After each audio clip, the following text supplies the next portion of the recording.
in love. So today we're hopping into another video, okay, about our etymology discussion for Book of Job chapter 6, okay? All right, let's get into this video. I'm unstoppable. I'm a fortune with no brakes. I'm invincible. All right, so we are starting off, okay, still in verse 6, all right? Last time we finished the word taste, and we're going to be going to the word white. Okay, all right, let's get into this. Let's not dilly-daddle, okay? All right, we're going to try to get 5 or 6 words done, depending on how long the timestamp says for this video, because I don't want to make, like, super long videos unless I have to, you know, because our YouTube channel is more information based, okay? So unless you watch the shorts.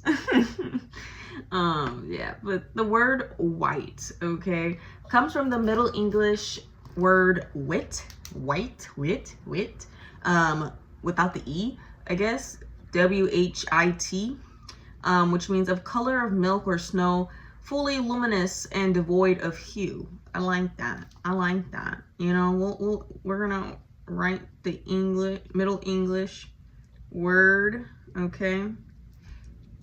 And it means fully luminous. The light. Luminous. Luminous meaning light, okay? And devoid of hue. Hue is still light, but it is, you know, just the shade of the light. Okay, the color of the light. What color? Okay, and that goes into science, and we will get into that later. Okay, we are definitely going to make a video on how the electromagnetic scale for colors and the gamma rays, and you know, there's a bunch of different colors ranging from blue, red, purple, okay, white, black, okay, a whole bunch, right? We'll get into that later. So from Old English, it means wit. It's W-I-T, okay, H-W-I-T, wit. like when Stewie was saying whip clean, right? Okay, that's why I feel like that's how you would say that word. And it's like bright, radiant, clear, fair, okay, as a noun, seeing separate entry. So for the Proto-Germanic word, means H-W-E-I-T, according to Watkins, from suffix from the Pi root K-W-E-I-T, which means white or to shine. I like the to shine one. Now, I'm not gonna say this to be mean, but palm colored folk get a little big head because of these definitions, when in actuality it don't matter. The color of your skin does not matter, okay?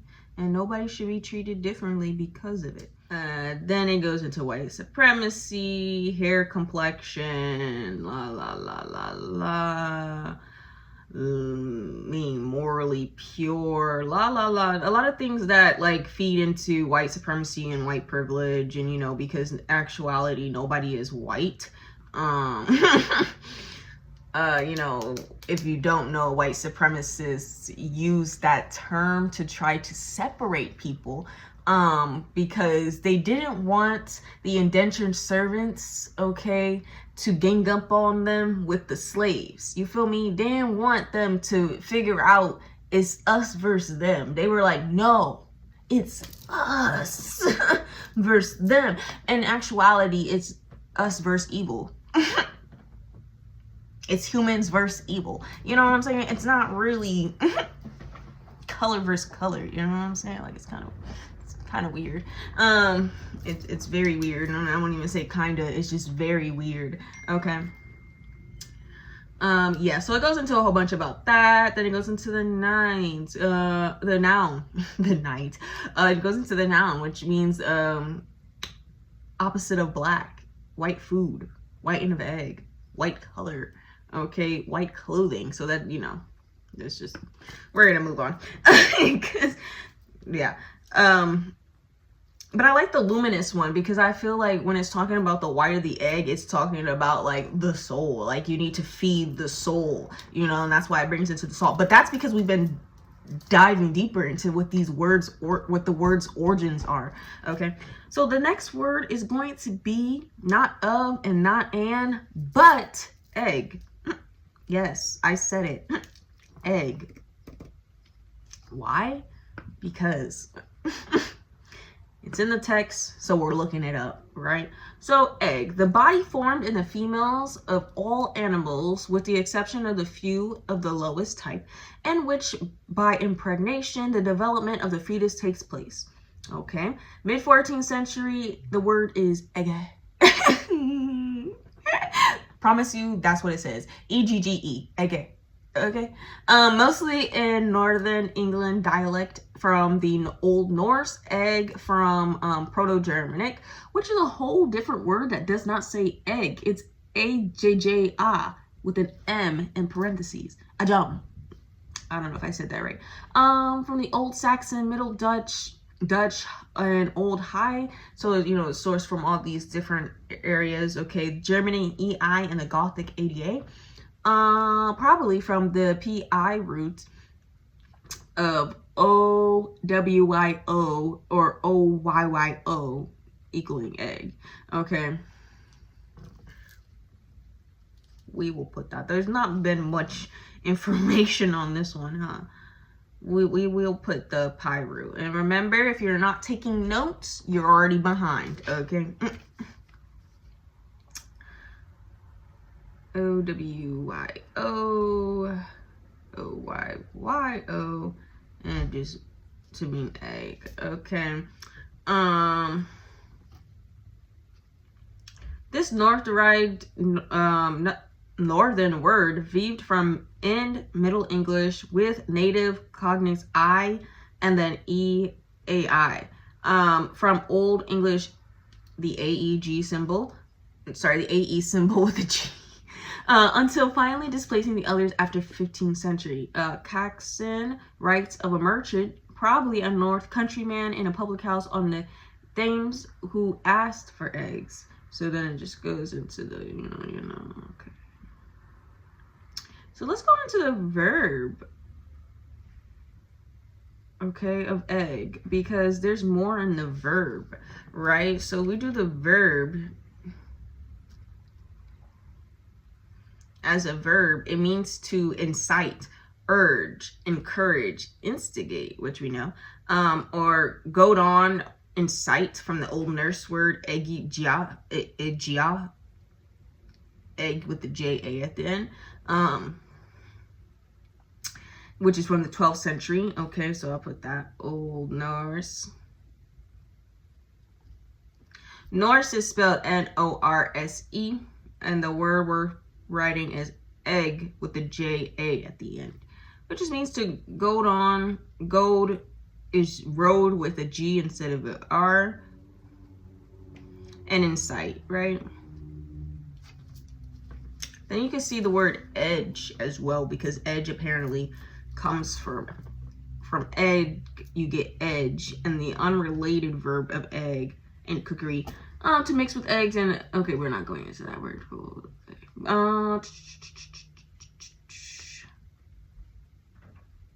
It does talk about the word egg in the edge definition, but you know, edge is like a corner, an edge, a point, also a sword, edge play, edge hate, and from the Old Frisian word egg means edge. We're gonna write that down. The word in Old Frisian, I don't know if I'm saying that right, never heard of this language, but it's F-R-I-S-I-N, Old Frisian. Okay, could be pronouncing it wrong. The word egg means edge. Like, so serious. That's what it says. All right, let's move on. So what, that was 2 words? Okay, let's get it in. We are going into the word, we're getting into the actual next verse, and we're we're skipping the things that my, and we're gonna go, hold on, before I tell you something. No, we can do the word soul. I was just making sure I never did this word before. So I don't want to repeat words. Work smarter, not harder, okay? So the word soul. A substantial entity believed to be that in each person which lives, feels, thinks, and wills.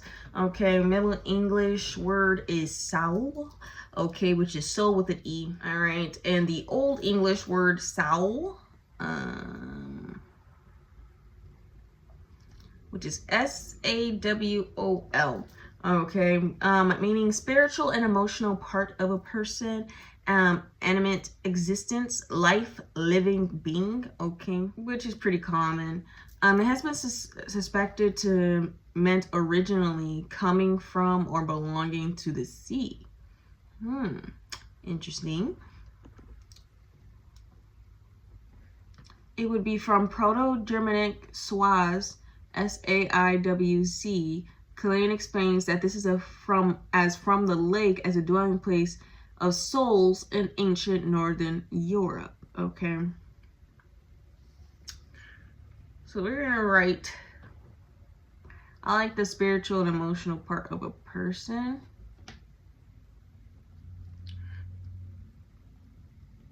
I mean, we mostly know all this, but I'm not really seeing anything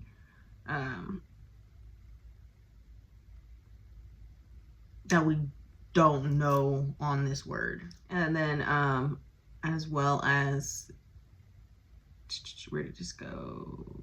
The Proto-Germanic word, which is S-A-I-W-A-Z, meaning from a lake. From a lake. Interesting. But most of this we know. Yeah. Okay, so do I have enough room for another word on this page? Maybe. Let's see. We're going to go into the word refused. Maybe not. We'll try. So the word refused. Boom. Rejects, spurn, decline, which we know. A request, a demand, invitation. Also intransitive, to make a refusal. And then you have the old French refuser, which is to reject, disregard, avoid. Okay, we'll just write that old French word here, which is refuser. R-E-F-U-S-E-R. You know what I'm saying? Reject, discard, avoid. From the vulgar Latin, refusar, a fricative verb from the past participle stem of the Latin refundere. Okay, that first one is R-E-F-U-S-A-R-E, and that second one is R-E-F-U-N-D-E-R-E. Which means give back, restore, or return, which I like. Okay, so we're gonna write that Latin word. Okay, the one with the D, so R-E-F-U-N-D-E-R-E, which means to give back,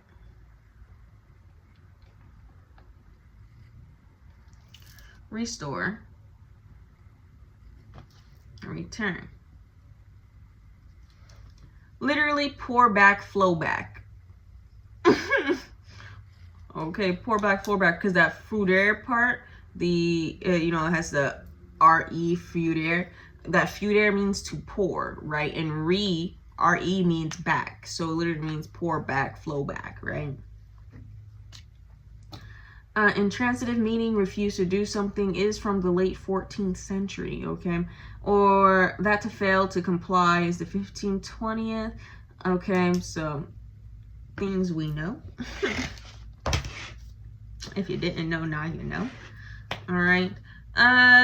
we already did the word lies. We did the word taste, and the word taste was talking about touching things. So that's why I almost confused that. So let's go ahead and get the word touch done, and that might be our last word for today. All right, so 13th century, touching, move or reach so as to make deliberate physical contact with. Put hand or finger on something as to feel and bring into physical contact. The old French word is toucher. Don't know if I'm saying that right, but T-O-C-H-I-E-R. Don't mind me if I butcher these words, guys. Which means to touch, hit, knock, mention,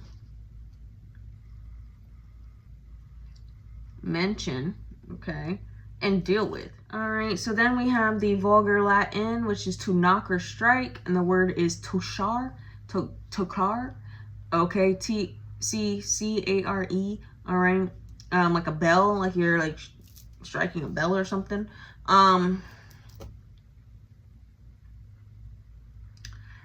Also from 13th century, means to pertain to,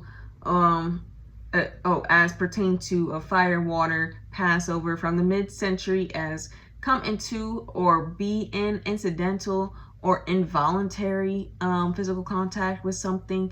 From the late 14th century as bordered on, be contagious with, or tangent to. Also extend to, reach and attain. Okay, more broadly, affect physically in some way by contact. Early 14th century, especially stain, affect injuriously, lay hands on for harm, make physical contact with in such a way as to cause injury or pain, and border or figurative senses, often not physical, handle or have to do with, especially meddle with, harm, injure. From the late 15th century, be felt as the concern of. Yeah. Then it goes into touch football and other things we know about the word touch.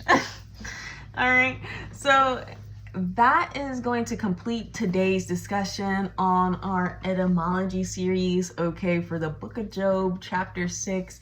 Alrighty, remember we are doing chapters 3, 6, and 5. Right now we're doing 6, okay. If you join us on Etymology Review, we will be doing chapter 3, okay, and then after 6 we will be going into 5, okay, but we will do that here. We won't do that live, but either way, it's still like you're getting a live experience because I'm doing the work in front of you so that you can actually learn with me as we grow, learn, and evolve on this channel. Okay, all right, and remember, we speak love, justice, and peace. I'll see y'all next week. Have a blessed day. Amen.